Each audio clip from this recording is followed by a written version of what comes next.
Hello everyone, Varun here. देखते हैं Nifty का डेली एनालिसिस में आज कैसे परफॉर्म किया निफ्टी ने और कल के लिए हम क्या ट्रेड प्लान कर सकते हैं। तो देखिए, अगर हम आज का डेली का चार्ट देखें तो हमने ये वीकली वीडियो में ही हमने देखा था कि डेटा के बेसिस पे और प्राइस एक्शन के बेसिस पे कि हमें ऊपर इन लेवल्स पे एक्सर्शन दिख रहा था। उसका आपने रिजल्ट देखा कि मार्केट ने एक पूरा स्विंग डाउन मूव बनाया, राइट। अब ये किधर आके रुका है? ये जो ब्रेकआउट कैंडल थी ये इसके 50% पे आके रुका। ओके, तो आगे की क्या प्रोबेबिलिटी हो सकती है? देखिए, अभी ये जो कैंडल बनी हुई है इसका हाई एंड लो ये बहुत इंपॉर्टेंट हो, क्योंकि आगे होने वाला मूव एक इसी हाई और लो पे डिपेंड करेगा। क्योंकि अगर मार्केट ने ये लो तोड़ा तो 300 तक का एक मूव हमें मिल सकता है। 300 के नीचे भी अगर सस्टेन करा तो 200 और ये 25,000 तक का मूव आ सकता है मार्केट में। अगर अप मूव ये अप साइड से ब्रेक किया तो उसको सिर्फ ये कैंडल के टॉप का रेजिस्टेंस अगर उसने पार कर लिया तो कहीं ना कहीं एक बुलिश ब्रेकआउट फिर से देखने को मिल सकता है। ओके, अगर इसी चार्ट को हम 30 मिनट्स पे देखें तो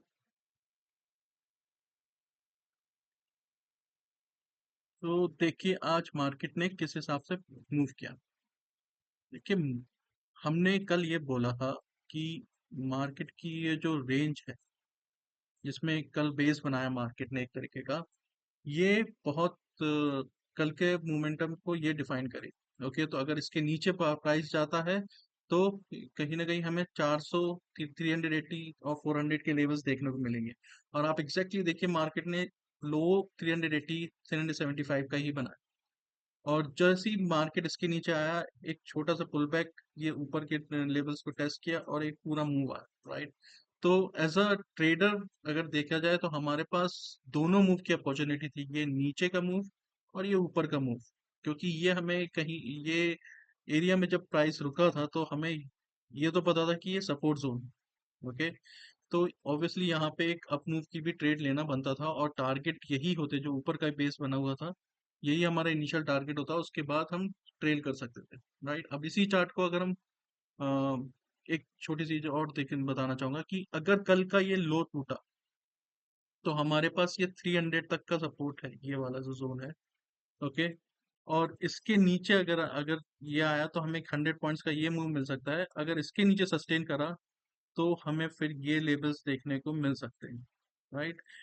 उसके बाद का मूव कैसा होगा वो हम आने वाले दिनों में देख सकते हैं। बट अगर ये मैं बेयरिश सेंटीमेंट के लिए बोल रहा हूँ, बट अगर प्राइस ने किसी तरह ये जो बेस बनाया है इसके ऊपर प्राइस चला जाता है, सस्टेन करता है, तो हमें फिर ये 600 तक का मूव देखने को मिल सकता है। ओके, तो मेनली जो मार्केट में 500 टू 600 का मूव, नहीं तो 400 टू 300 का मूव देखने को मिल सकता है। और अगर ये नहीं हुआ तो हो सकता है कल एक्सपायरी के होते मार्केट इसी रेंज में फंस जाए। ओके, तो ये भी एक पॉसिबिलिटी है कल के लिए। ओके, तो हमें तीनों डायरेक्शन में ट्रेड की पॉसिबिलिटीज हैं। बट ऑब्वियसली लेवल्स के साथ हम ट्रेड करेंगे तो हमें एक अच्छे ट्रेड्स मिलेंगे। ओके, अगर इसी चार्ट को हम 5 मिनट्स के टाइम फ्रेम पे देखते हैं तो देखिए,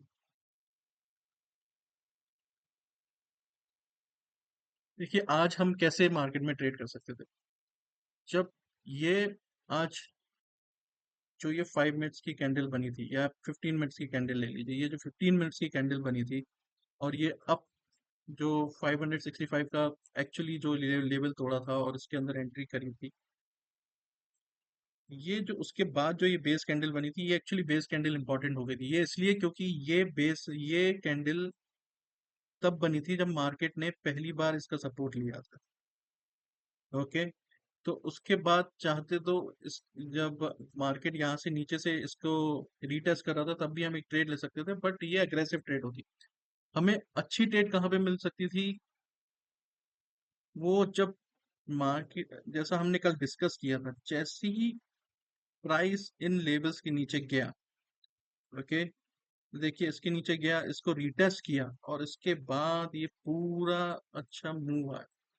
ओके, अगर हमने ये मूव भी मिस कर दिया था तो इसके बाद जब ये वाला रीटेस्ट आया था, ये जो ब्रेकडाउन कैंडल थी, ओके, अगर हमने बाय चांस वो वाला मूव मूव मिस कर दिया, तो जब मार्केट इस ब्रेकडाउन कैंडल के अंदर में आया था, ओके, तब भी हम एक डाउन का ट्रेड ले सकते थे और हमें पूरा टारगेट मिलता नीचे 380 से 400 से 380 का, जो हमने इनिशियल टारगेट कल बोला था, वो अचीव हुआ। और उसके बाद ही मार्केट पहले यहाँ पे थोड़ा हॉल्ट हुआ, फिर देखिए इस कैंडल ने लिक्विडिटी ली और उसके बाद मार्केट ने ये पूरा ऊपर तक का मूव दिया, राइट। तो ये दोनों ट्रेड पॉसिबल थी आज मार्केट में, और इसके बेसिस पे बेयरिश और बुलिश दोनों ट्रेड हम ले सकते थे। और ये वाली ट्रेड अगर किसी को कैरी करनी थी, तो आज के कल के लिए हम कैरी भी कर सकते थे, डिपेंडिंग कि कल मार्केट अगर पार्शियल बुक करके हम ये मतलब इसलिए कैरी कर सकते थे, हो सकता है मार्केट कल बुलिश हो और इन लेवल के ऊपर सस्टेन करने लगे, तो फिर ये वाला जो ट्रेड है, ये अच्छा खासा 600 तक का टारगेट दे सकता है। ये मैं पोजिशनल बुलिश ट्रेड के लिए बोला, क्योंकि हमारा सेंटीमेंट जो है वो साइडवेज टू बुलिश है। तो अगर हम कोई भी ट्रेड कैरी कर रहे हैं, तो विद द ट्रेंड या विद द फ्लो हो, तो वो ज्यादा बेटर होगा। जब तक मार्केट 400 और 300 के लेवल्स के नीचे नहीं जा रहा है, तब तक हमारा शॉर्ट टर्म बायस जो है वो साइडवेज टू बुलिश ही है। अब देखते हैं कल की लिए क्या पॉसिबिलिटी है मार्केट में। ओके, तो अभी देखिए ये वाला जो बेस है और ये वाला जो बेस है, अगर मार्केट इसके ऊपर सस्टेन करता है तो हमें 600 तक के लेवल इजीली देखने को मिल सकते हैं, और इसके नीचे सस्टेन करता है तो हमें 300 तक के लेवल देखने को मिल सकते हैं, ये। ओके, और अगर जैसा कि हमने ट्यूसडे को देखा था सेंसेक्स एक्सपायरी में, कि मार्केट कहीं इस रेंज में वापस आ जाता है, तो हो सकता है एक पूरा चॉपी मूव साइडवेज इसी रेंज में मार्केट टाइम स्पेंड कर दे, क्योंकि ये जो रेंज है, ये देखिए ये यहाँ पे बेस है। ओके, उसके बाद ये जो अपर रेंज में यहाँ पे बेस है, तो कहीं ना कहीं प्राइस को मूव करने में रिस्ट्रिक्शंस तो मिलेंगे। ओके, ऐसा नहीं है कि प्राइस बहुत इजीली मूव अप या मूव डाउन कर सकता है, राइट। हाँ, ये हो सकता है कि डाउन मूव में पॉसिबिलिटी इसलिए है क्योंकि अगर नीचे की तरफ हम देखेंगे तो हमें बहुत ज़्यादा सपोर्ट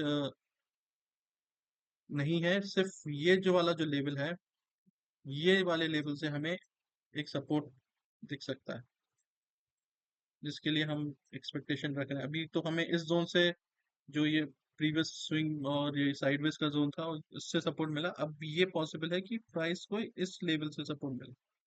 ओके, तो नीचे का मूव तो हमें हो सकता है 300 के लेवल इजीली देखने को मिल जाए, बट अगर ऊपर की तरफ मार्केट मूव करता है, तो मार्केट के पास रेजिस्टेंस मल्टीपल है, बट हो सकता है सिंस इसी बायस अभी भी और मार्केट का सेंटिमेंट अभी भी बुलिश है, तो हो सकता है कि कल एक्सपायरी का मूव जो आए वो ऊपर की तरफ आए और 600 के भी लेवल ब्रेक हो जाए, क्योंकि एक्सपायरी वाले दिन आपको पता है वॉलेटिलिटी ज्यादा होती है, प्राइस एक्सपेंशन इजीली हो जाता है, क्योंकि शॉर्ट कवरिंग होती है, लोगों के पास टाइम कम होता है, एंट्री वो अपना स्ट्राइक्स को अगर उन्होंने वो सेल या बाय किया है, तो उनके पास टाइम कम होता है बाय पोजीशन को स्क्वायर ऑफ करने का, क्योंकि प्रीमियम्स बहुत कम होते हैं और डिके बहुत तेजी से होते हैं, राइट। तो इसलिए हो सकता है कल मार्केट, मैंने आपको तीनों प्रोबेबिलिटी बता दी कि अगर मार्केट इस रेंज में फंस गया तो हमें साइडवेज प्ले करना है, अगर इसके ऊपर जाता है तो हम एक बार 600 तक के टारगेट ले सकते हैं, बट आपको पहला एंट्रेंस यहाँ पे मिल सकता है 550 के आसपास। ओके, और अगर इसके नीचे सस्टेन करता है तो हमें 300 तक के टारगेट मिल सकते हैं। देखिए उसके बाद अगर हम डेटा के लिए डेटा भी देखें इसमें, तो मैंने आपको पहले भी बोला है, ट्रेडिंग गपशप की जो वेबसाइट है, उस पे हम लेबल्स पोस्ट करते हैं, मल्टीपल डेटा पोस्ट करते हैं। आज हम सिर्फ उसी के ऊपर बात करेंगे। तो अगर देखिए ये जो लेवल है, अगर हमने इन लेवल के बेसिस पे आज ट्रेड किया होता, तो जैसे 500 टूटा था, 420 आया था, ये आपका पूरा 100 पॉइंट का टारगेट आपको इजीली मिलता। उसके बाद सुबह ही ओपनिंग में ही जो ये देखिए, यहाँ से डेटा जो सबसे नीचे दिख रहा है, that is opening hour. Okay, तो ओपनिंग आवर में ही कहीं 2 घंटे में आपको पता, मतलब इसमें डेटा बता रहा था कि जो पुट राइटर है वो 600 से मूव हो रहा है 300 पे। ओके, फिर लेटर वो 500 से मूव हो रहा है 400 पे, तो कहीं ना कहीं हमें समझ में आ रहा था कि 400 तक मार्केट जा सकता है। और 400 पे जब मार्केट आया, तो वो 400 से 450 मूव हुआ, तो नीचे से सपोर्ट आया। ओके। इसके साथ आप देखिए सुबह से कंटिन्यूसली हमें पता चला था 26,000 का राइटर 25,550 पे आ रहा है, तो वो इतना नीचे आ रहा है मतलब अग्रेसिवली। तो मतलब उसको कहीं ना कहीं तो लग रहा है कि मार्केट 550 के नीचे या 500 के नीचे जा ही मतलब ऊपर जा ही नहीं पाए, तभी वो इतना अग्रेसिवली नीचे मूव कर रहा है, राइट।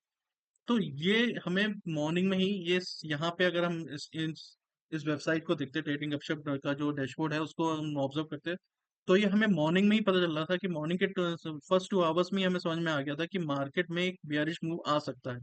और वो बियरिश मूव कहीं ना कहीं 300 से 400 के बीच का हो सकता है, राइट।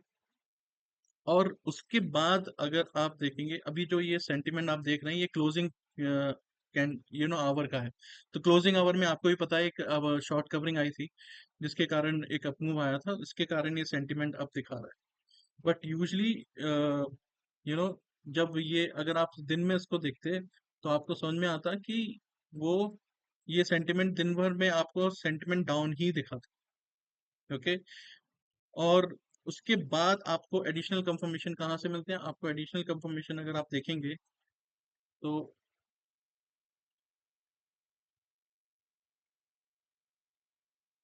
तो ये वाला जो एरिया आप देख रहे हैं मैक्स सीओआई, ओके, यहाँ मॉर्निंग से ही सिर्फ और सिर्फ कॉल के लेवल्स आपको दिखते हैं। मॉर्निंग से ही सिर्फ और सिर्फ कॉल राइटर आपको यहाँ दिखते हैं, तो आपको ये चीज तो समझ में आ जाती है कि जो भी कॉल राइटिंग कर रहा है वो यू नो वो अग्रेसिवली कर रहा है, और कहीं ना कहीं ये बेयरिश डे है, ओके। तो ये इन सब डेटा से हमें ये जरूर पता चल जाता है कि कहीं ना कहीं हैवी कॉल राइटिंग हो रही है आज, तो हमें सेलिंग की तरफ ज्यादा ध्यान देना चाहिए। उसके बाद अगर आप ऑप्शन चेन देखें तो हमने जो बोला है, आप देखो 25,500 पे कितनी मैसिव कॉल राइटिंग हो रखी है इस समय, और 600 पे, ओके। तो कहीं ना कहीं अगर ये सेलिंग है और ये बिग मनी की तरफ से अगर ये सेलिंग की पोजीशन क्रिएट की गई है, तो मार्केट आपको 500 के कल ऊपर जाता दिखेगा ही नहीं। ये 500 के नीचे हो सकता है, 500 से 400 के बीच की में साइडवेज होके पूरा प्रीमियम डाइल्यूट करने की या पूरा प्रीमियम खाने के लिए मूव बने, क्योंकि नीचे अगर आप देखेंगे तो कोई बहुत मैसिव सपोर्ट नहीं। नीचे 114,000 का पुट का ओआई है, उसके बाद 94,000 इधर पे है। तो अगर मोमेंटम हो आना होगा मार्केट में, तो मार्केट यहाँ तक जा सकता है। ये पुट राइटर को डराने के लिए मार्केट इधर तक लाया जा सकता है, क्योंकि आप देखिए आज पुट में कितनी मैसिव अनवाइंडिंग हुई है। ये देख रहे हो आप कितने 52,000, 30,000, 27,000, 9,000, ठीक है। तो कहीं ना कहीं रिटेलर का एसएल आज पूरी तरीके से हिट कराया है पुट साइड में, और इसलिए ये मैसिव पुट राइटिंग जो पुट अनवाइंडिंग आप देख रहे हैं, ये इसीलिए हुई है, ओके। अब कल के लिए इसलिए मेरा स्टांस तो बेयरिश है, बट अगर 500 के ऊपर आपका मार्केट सस्टेन करता हुआ दिखता है, तो मैं इसलिए बोल रहा था कि अगर ये कॉल राइटर को भागना पड़ा, क्योंकि देखिए इसका प्रीमियम है सिर्फ 50 रुपीज का, तो ये मैक्सिम यहाँ तक सरवाइव कर सकता है। अगर 500 के ऊपर मार्केट सस्टेन हो जाता है तो 600 तक फिर इजिली आ सकता है, क्योंकि ये वाला जो मैसिव कॉल राइटिंग है, हो सकता है इसको एक बार टेस्ट करने मार्केट आए, क्योंकि यहाँ पे जो भी कॉल राइटर बैठे हैं उनको एक बार डराने के लिए या उनका एसएल हिट करने के लिए मार्केट ऊपर आ सकता है, ओके। तो ये भी एक पॉसिबिलिटी है, बट इसकी पॉसिबिलिटी अप मूव की प्रोबेबिलिटी मुझे बहुत कम लग रही है। डेटा देख के तो डाउन मूव की प्रोबेबिलिटी ज्यादा लग रही है, और उससे लगभग ये हो सकता है कि 400 और आधा दिन फर्स्ट हाफ आपको 25,500 से लेके 25,400 के बीच में मार्केट सिर्फ टाइम पास करता रहे, प्रीमियम खाता रहे, और उसके बाद आखिर आखिर में 300 तक मार्केट को ले जाए, ओके। तो ये मूव की प्रोबेबिलिटी बनती है, ओके। बट अगर हम 300 पे अगर हमें प्राइस मार्केट मिलता है, तो कहीं ना कहीं वो अगर डे एंड के दौरान नहीं होता, तो वहां पे भी हम एक छोटी क्वांटिटी से बाय जरूर, अगर कैंडल बिहेवियर अगर पॉजिटिव दिखता है आपको उस जोन में, तो वहां से कहीं ना कहीं एक बाइंग आ सकती है, राइट। तो प्लीज आप लोग डेली बेसिस पे अगर आप इस वेबसाइट को भी देखेंगे, तो आपको डेटा के बेसिस पे काफी सारे फैक्टर्स हैं जो आपको यहाँ पे देखने को मिल सकते हैं। और इसके साथ यही अकेला नहीं, आप देखिए यहाँ पे सीओआई कौन सी स्ट्राइक पे चेंज ओआई हो रहा है, किस पे अनवाइंडिंग हो रही है, ये सारी चीजें यहाँ पे ग्राफिकल वे में आपको देखने को मिलती हैं। सारी स्ट्राइक्स में किस में कहाँ ओआई मैसिव है, किस में ओआई कम है। तो आपको यहाँ दिख रहा होगा मैसिव ओआई यहाँ खड़ा हुआ है 25,500 पे कंपेटिवली, और 25,600 पे। और उसके कंपेरेटिव पे 25,400 पे बहुत ज्यादा नहीं है, 25,300 पे भी बहुत ज्यादा नहीं है। उसके साथ आपको यहाँ पे जो 15 हैवी वेटेड स्टॉक्स होते हैं उनका आपकी यहाँ नीचे लिस्ट होती है, उसमें वेटेज के साथ उसमें इनपुट लिखा होता है कि उनका करंट इनपुट क्या है और वो कहाँ पे खड़े हुए हैं, रेजिस्टेंस पे खड़े हुए हैं, सपोर्ट पे खड़े हुए हैं। सपोर्ट पे खड़े हुए हैं तो मार्केट हो सकता है एक हॉल्ड ले सकता है। तो ये सारा डेटा भी अगर हम रिव्यू करें उस समय, तो हमें एक आइडिया लग जाता है कि मार्केट में जो मूव आ रहा है वो सस्टेन करेगा कि नहीं करेगा, और उसकी प्रोबेबिलिटी क्या है। तो मैं पहले भी बोला है कि मार्केट में प्राइस एक्शन हमें बताता है कि क्या करना है, और डेटा हमें ये बताता है कि क्या नहीं करना। तो अगर आपके दोनों व्यू अलाइन करते हैं तो कहीं ना कहीं एक बेटर ट्रेड बनती है। ओके, तो please do visit this trade in गपशप डैशबोर्ड। इसमें आपके लिए डेली बेसिस पे बहुत अच्छा और प्रिसाइज डेटा रहता है, आप इसको यूज कर सकते हो ऑप्शन सेलिंग या बाइंग के लिए भी, या आप डायरेक्शनल फ्यूचर में अगर स्पॉट में आप बाइंग करते हो तो उसके लिए भी आप ये इस्तेमाल कर सकते हो। प्लस आप अगर स्टॉक्स में ट्रेड करते हो तो ये जो सपोर्ट एंड रेजिस्टेंस पॉइंट है ये एक्चुअली बहुत अच्छे तरीके से काम करते हैं, और इनके इसके बेसिस पर भी आप बाइंग और सेलिंग कर सकते हो। ओके, तो इसी के साथ आज का सेशन हम आज का एनालिसिस रैप अप करते हैं। सी यू टुमारो अगेन। ओके।